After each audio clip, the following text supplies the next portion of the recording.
Semoga Pak Prabowo Presiden melihat hal-hal yang terjadi di negeri ini, berita-beritanya. Di antaranya adalah penahanan Roy Suryo dan Dr. Pipa yang sangat tidak wajar oleh Kapolda Metro. Semoga Pak Prabowo melihat ini. Inilah bangsamu, bangsa kita semua. Hukum seperti ini. Assalamualaikum warahmatullahi ta'ala wabarakatuh. Alhamdulillah, Allahumma sholli ala Sayyidina Muhammadin wa ala ali Sayyidina Muhammad, amma ba'd. Buat teman-teman saudara-saudari dimanapun berada yang mendukung Roy Suryo dan Dr. Pipa, semoga kita semua diberikan kesabaran oleh Allah Subhanahu wa Ta'ala. Jangan terpengaruh oleh apapun, karena ini ujian terakhir dari Dr. Pipa dan Roy Suryo dan lain-lainnya. Ada Rizal Fadila, Rustam Effendi, dan Ibu Tri Royani Kurnia Tri Royani itu.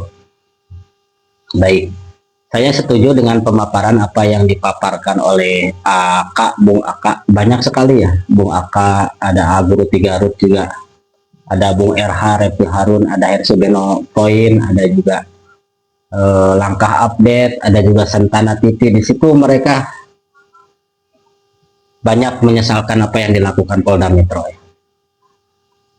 Kalau Pak Prabowo tidak melihat ini, sungguh keterlaluan, terlalu. Ya baik ya. Ya mungkin Pak Prabowo sedang menghadapi mahasiswa di demo ya. Ya entah siapapun itu, masih banyak orang-orang yang benar, yang berani. Semoga Allah Subhanahu wa Ta'ala memberikan kepada mereka untuk kekuatan untuk bersuara dan membela Dr. Pipa dan Roy Suryo.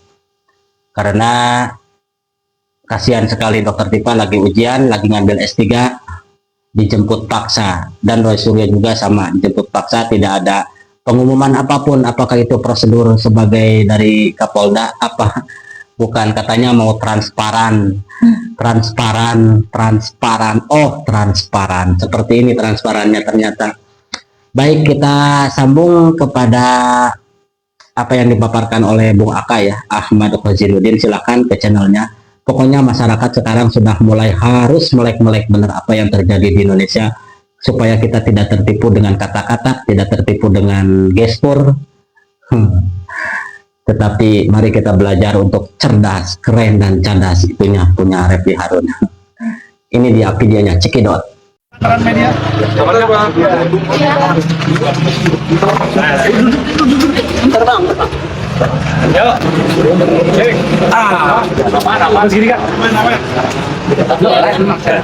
Bismillahirrahmanirrahim. Assalamualaikum warahmatullahi wabarakatuh.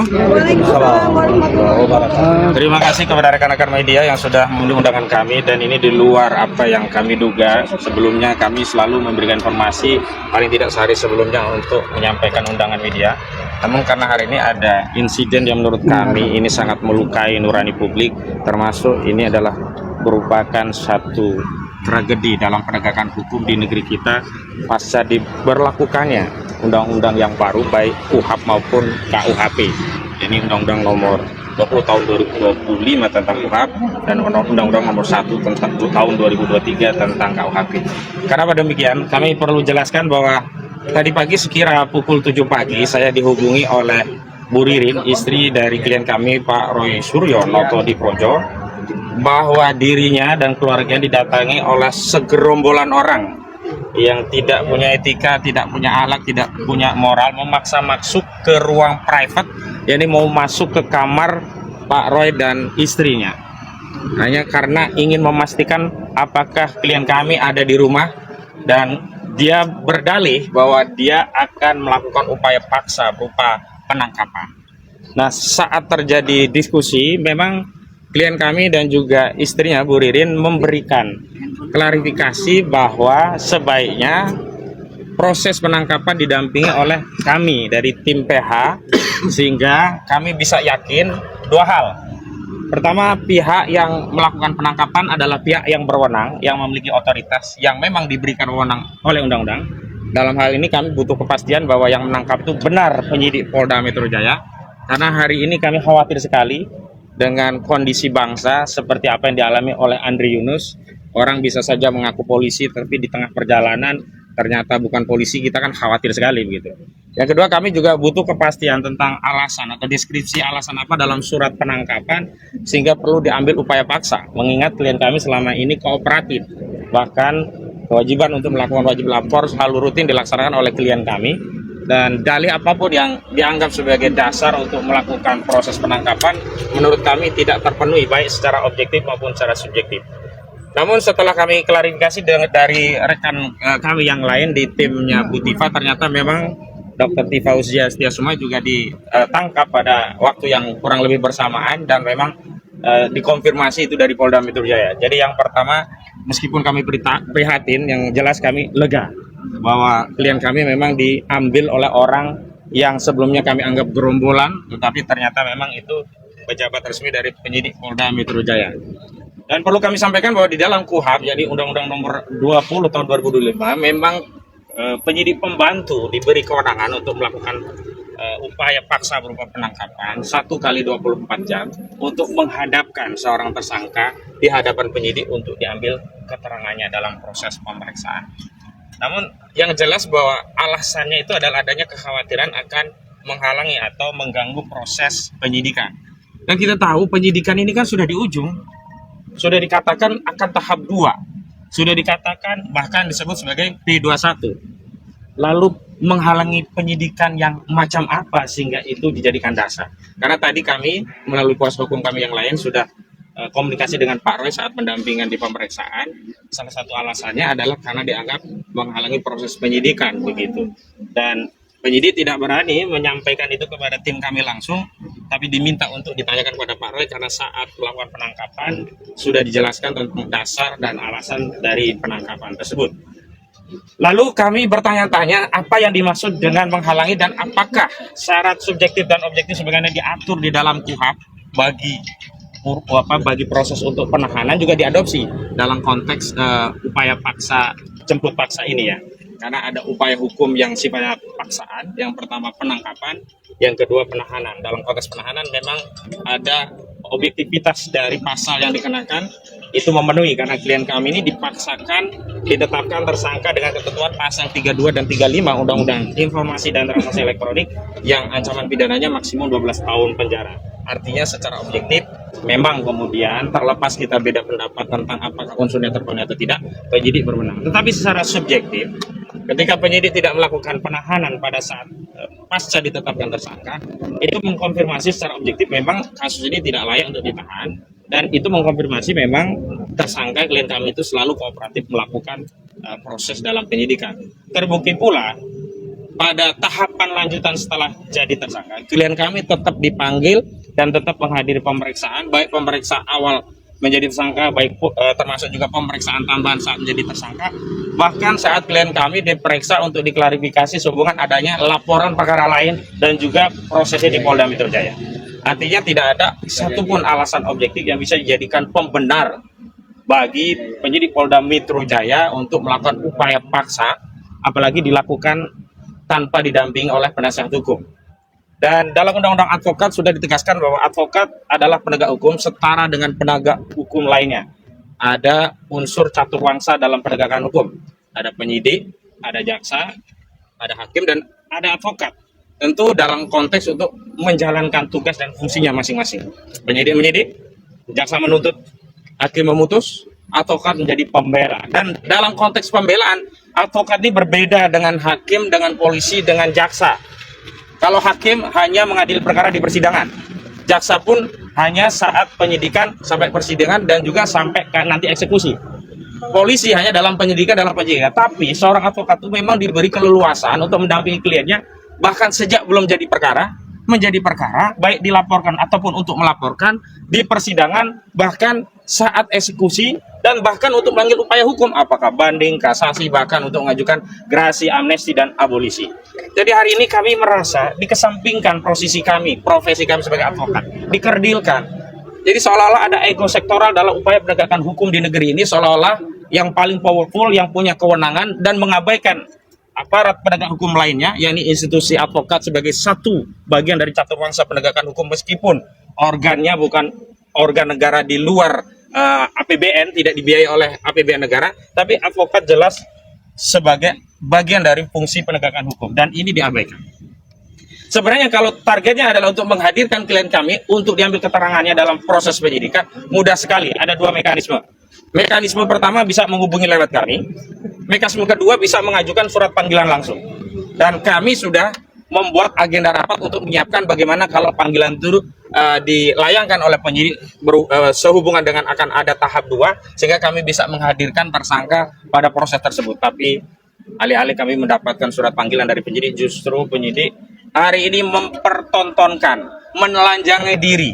Tentang apa? Tentang motif penegakan hukum ini bukan lagi untuk menegakkan kebenaran dan keadilan, tapi saya tegaskan motif dari penangkapan Roy Suryo ini adalah motif untuk melayani kepentingan pelapor, yakni saudara Joko Widodo. Karena berapa kali, banyak sekali ya, kubu Joko Widodo selalu meminta untuk melakukan penahanan, selalu minta untuk melakukan penangkapan.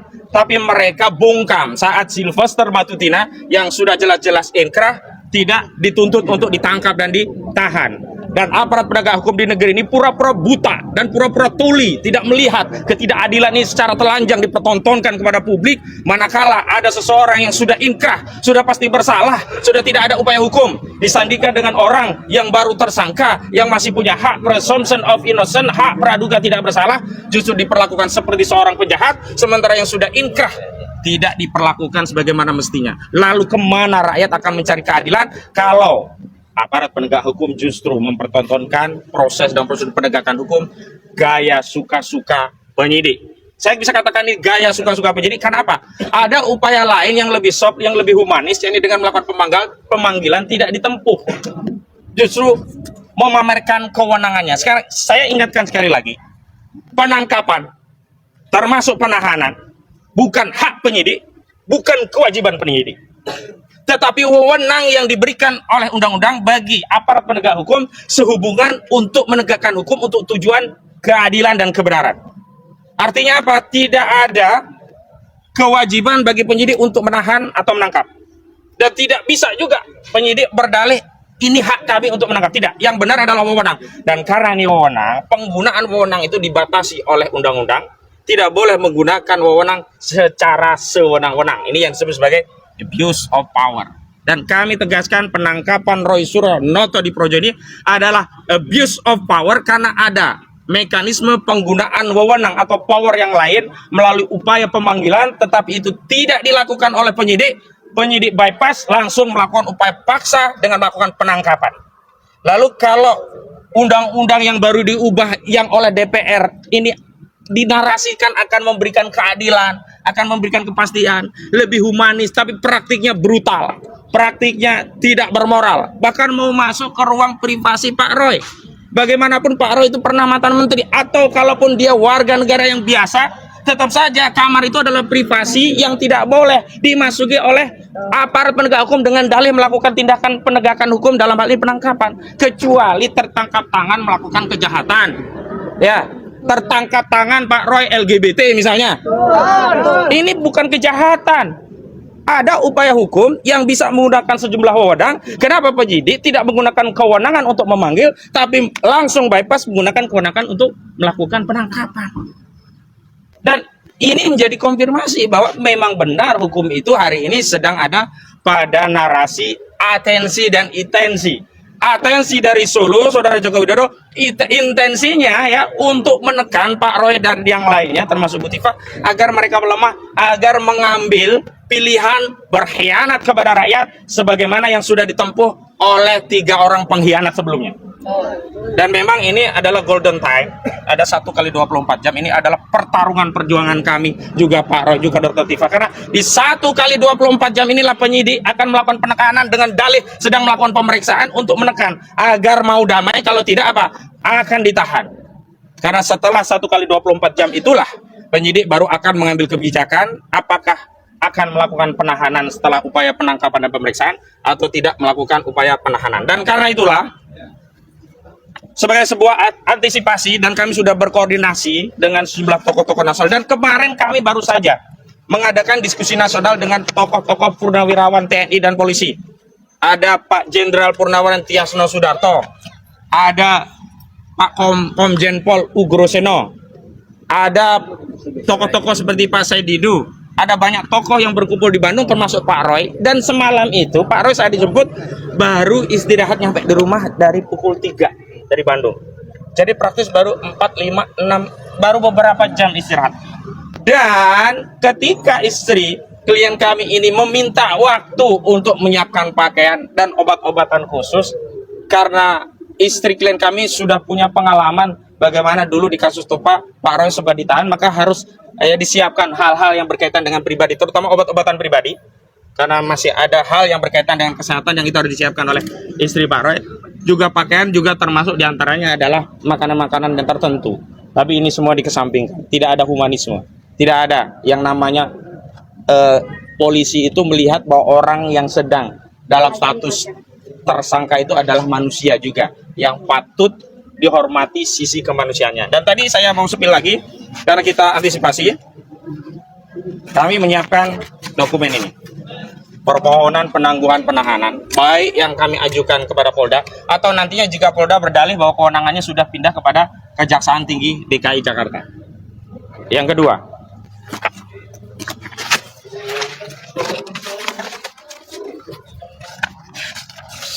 kami telah menyiapkan jaminan penangguhan penahanan yang kami sudah edarkan kepada sejumlah tokoh, di antara yang sudah mengisi dan ada di atas materi adalah Pak Din Samsudin, tinggal kami ambil. Tetapi nanti sejumlah tokoh dan aktivis yang datang di sini semuanya sudah kami berikan informasi untuk bisa membersamai perjuangan ini dengan cara membubuhkan tanda tangan dan mengisi identitas untuk memberikan penangguhan, jaminan terhadap proses penangguhan. Tapi lagi-lagi ini hanya kami tempuh manakala nanti keputusan dari penyidik pada 1x24 jam akan mengambil tindakan penahanan. Sekali lagi, kalau tindakan penahanan diambil, maka lagi-lagi saya konfirmasi hukum di negeri ini memang sudah tidak lagi tunduk pada norma dan aturan, tetapi tunduk pada atensi. Dan atensi politik saudara Joko Widodo, saya sampaikan kepada saudara Joko Widodo, saudara Joko Widodo puas sekarang saudara melihat anak bangsa, warga negara Anda hari ini dijemput secara paksa. Apakah Anda cukup puas dengan peristiwa hari ini, atau Anda justru kurang puas ingin Roy Suryo dan kawan-kawan ini ditahan semuanya? Wahai kubu Jokowi termul-termul, puas kalian mendengar kabar penangkapan ini? Ini hukum yang kalian pamerkan sebagai penegakan keadilan. Lalu mereka berkata kalau tidak ditahan nanti katanya akan hadir di TV ini, TV itu. Hadir di TV itu hak konstitusional dan menghargai undangan televisi. Dan yang disampaikan itu adalah pendapat, bukan mengulangi perbuatan.